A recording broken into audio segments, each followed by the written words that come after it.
Hello students, welcome back to physics class.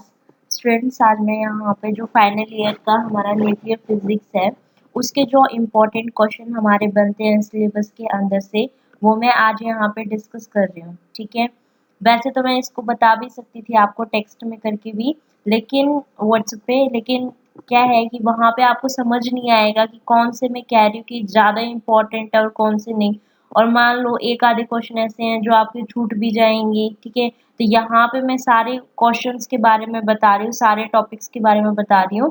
ठीक है, वहां से आपको अंदाजा लग जाएगा कि आपको मोस्टली तो क्या करने चाहिए और मोस्टली आपको कौन से वाले, मतलब थोड़े बहुत आप उसको स्किप भी कर सकते हो। ठीक है, लेकिन जिनको अच्छे मार्क्स लेके आने हैं वो अच्छे से करके जाए। एक सीबीएलयू की नोटिफिकेशन आई है जिसके अकॉर्डिंग ये है कि पहले तो जैसे पहले आपको पूरे हर यूनिट के अंदर से एक एक क्वेश्चन अटेम्प्ट करना होता था और दो क्वेश्चन फिर आप किसी में से भी कर सकते थे। ठीक है, तो इस तरीके से आपका पेपर का पैटर्न आता था। लेकिन अब की बार जो पेपर का पैटर्न आया है, जो उन्होंने नोटिफिकेशन के अंदर दी है, वो नोटिफिकेशन ये है कि यहाँ पे आपको टोटल ही 9 क्वेश्चंस दिए जाएंगे। उन टोटल 9 क्वेश्चंस के अंदर से आपको थोड़ी सी छूट मिली हुई है कि आप कोई भी 5 क्वेश्चन अटेम्प्ट कर सकते हो। ठीक है, ये अभी आईजीयू की तो पता नहीं, लेकिन सीबीएलयू की नोटिफिकेशन आई हुई है। तो वो न्यूक्लियर के इम्पोर्टेंट टॉपिक बता रही हूँ, उसके बाद जो मेन सेलेक्टेड टॉपिक्स है वो भी बता दूंगी। ठीक है, देखो सबसे पहले तो जो फर्स्ट यूनिट है वो उसके अंदर हमारा क्या क्या आ रहा है। सबसे पहले तो न्यूक्लियर की जो आपकी प्रॉपर्टीज है, ठीक है, वो ही है यहाँ तक।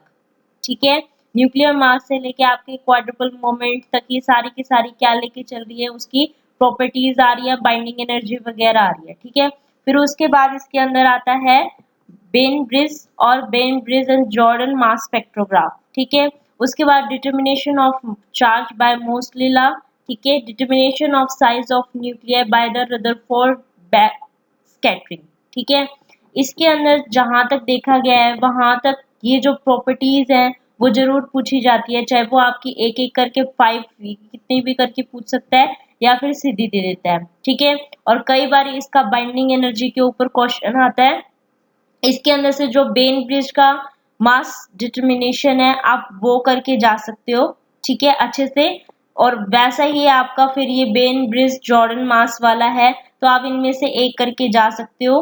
ठीक है, उसके बाद जो determination of size of nuclear by Rutherford back scattering है, ये वाला तो करके ही जाए। साथ में इसका क्लोजेस्ट अप्रोच का एक न्यूमेरिकल भी आता है। ठीक है, कि गोल्ड फॉइल ले रखा है, उसका मास इतना है, उसके बाद पूरा आपको आर निकालना है, डिस्टेंस ऑफ क्लोजेस्ट अप्रोच निकालना है। ठीक है, वो फॉर्मूला आप ध्यान में रख के जाएं। ठीक है, उसके ऊपर एक न्यूमेरिकल आता है। ठीक है, तो ये तो आपका है क्या फर्स्ट यूनिट का। ठीक है, कि कौन कौन से आपके सिलेक्टेड है वो मैंने बताई दी। ये प्रॉपर्टीज हैं इसकी, बिल्कुल छोटी छोटी प्रॉपर्टीज है, ज्यादा बड़ी बड़ी नहीं है। ठीक है, ये करके चले जाना। एक बाइंडिंग एनर्जी वाला टॉपिक है जो मेन कि भाई हमारा जो लॉ वाले हैं उनकी इतनी इतनी आती है, ये यहाँ तक की होती है। उसके बाद आयरन की सबसे ज्यादा मैक्सिमम बाइंडिंग एनर्जी होती है।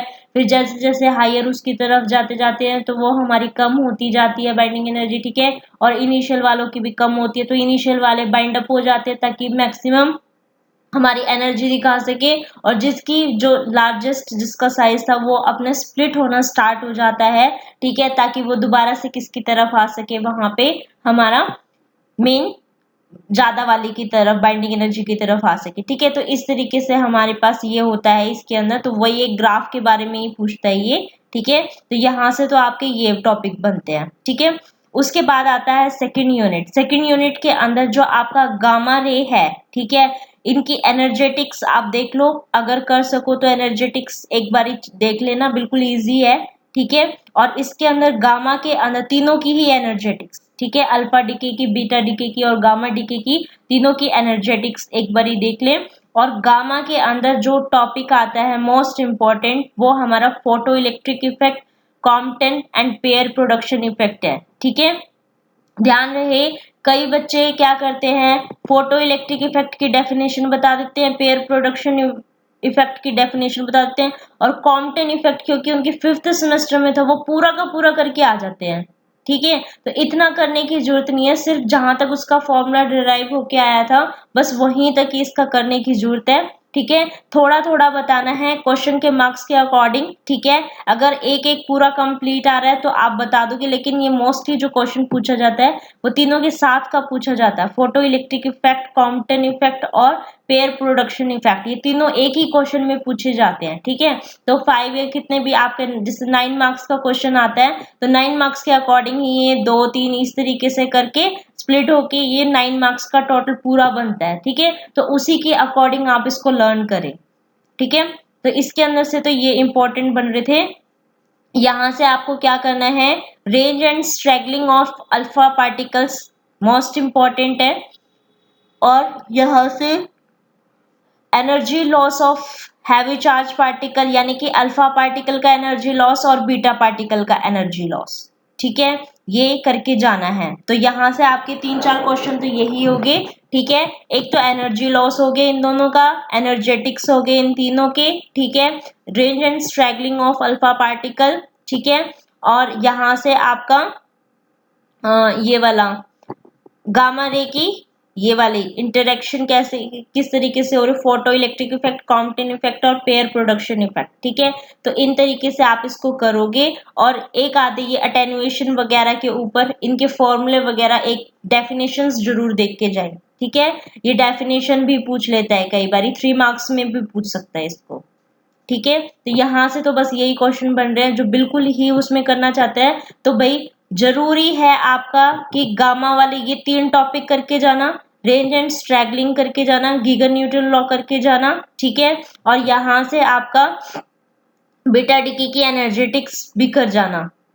ठीक है, और इन ये डेफिनेशंस। ठीक है, यहां से ये इंपॉर्टेंट क्वेश्चन बनते हैं। फिर उसके बाद हमारे पास आता है थर्ड यूनिट के अंदर। थर्ड यूनिट के अंदर ये सारी की सारी यहां तक क्या है आपकी रिएक्शंस हैं। ठीक है, ये रिएक्शंस बिल्कुल इजी है। ठीक है, डेफिनेशन जैसे आप पढ़ोगे वैसे ही समझ में आ जाएगी, और ये क्वेश्चन पूछा जाता है एक पूरा का पूरा इन रिएक्शंस के ऊपर ही। या तो वो रिएक्शंस के नेम दे देगा कि इनको एक्सप्लेन करो, या फिर खाली रिएक्शन बोलेगा कि रिएक्शंस ये न्यूक्लियर रिएक्शंस कौन कौन सी है, एक्सप्लेन दैम। ये पूरा 9 मार्क्स का आएगा। ठीक है, बहुत सारी रिएक्शंस हैं ये वाली, photo nuclear, elastic elastic scattering reaction, ये न्यूक्लियर रिएक्शन, तो ये सारी की सारी 9 मार्क्स में पूछी जाएंगी। ठीक है, यहाँ से क्यू वैल्यू वाला क्वेश्चन है। ठीक है, वो मैं कहूंगी आपको कि आप जरूर करके जाएं। ठीक है, यहां से आपका साइक्लोट्रॉन और बीटाट्रॉन मोस्ट इंपॉर्टेंट टॉपिक है, दोनों में से कोई सा भी आ सकता है। ठीक है, दोनों ही बहुत ज्यादा इंपॉर्टेंट टॉपिक है। ठीक है, और यहां से आपका GM counter most important topic है, पर अगर आप पूरा का पूरा ये गैस चैम्बर पढ़ रहे हो, ठीक है, तो वहां से आपको आयनाइजेशन और प्रोपोर्शनल काउंटर में भी कोई डिफरेंस नजर नहीं आएगा कि भाई बहुत डिफिकल्टी हो रही है आपको ये पढ़ने में, ऐसा कुछ नहीं होएगा। जस्ट आपको सिंपली जो इसका फर्स्ट वाला टॉपिक दे रखा है गैस चैम्बर वाला, उसके अंदर आयनाइजेशन कैसी होती है जस्ट वो पढ़नी है। अगर आपको वो समझ में आ गई तो सिंपली सी है ये वाला, एक बार रीड भी करोगे आयनाइजेशन चैम्बर और प्रोपोर्शनल काउंटर को तो तभी समझ में आ जाएगा। ठीक है, लेकिन पेपर में जो मोस्टली पूछा जाता है वो जीएम काउंटर वाला पूछा जाता है। ठीक है, जीएम काउंटर, सिंटिलेशन काउंटर भी बिल्कुल इजी है। ठीक है, इसके अंदर जैसा आपका फिगर बनाया होता है उसके अंदर सिर्फ उसके ही जैसे आपको लिखना है, बस एक बार फिगर देखना है कि इसके अंदर क्या क्या कर रखा है, उसके बाद सारे पॉइंट उसी फिगर से निकल के आ रहे हैं कि यहाँ पे जा रहा है फिर ऐसे ऐसे हो रहा है। ठीक है, तो ये वाले क्वेश्चंस इसके क्या हैं, इंपॉर्टेंट हमारे पास हैं। ठीक है, तो जो मोस्ट इंपॉर्टेंट टॉपिक है वो आप क्या करके जाओगे, GM counter, betatron, cyclotron, Q values, उसकी थ्रेशोल्ड रिएक्शन, ये सारी रिएक्शंस। ठीक है, photo electric effect, Compton effect, pair production effect. ठीक है, अटेन्युएशन वगैरह की इसके अंदर लीनियर अटेन्युएशन, मास अटेन्युएशन, इनकी डेफिनेशंस।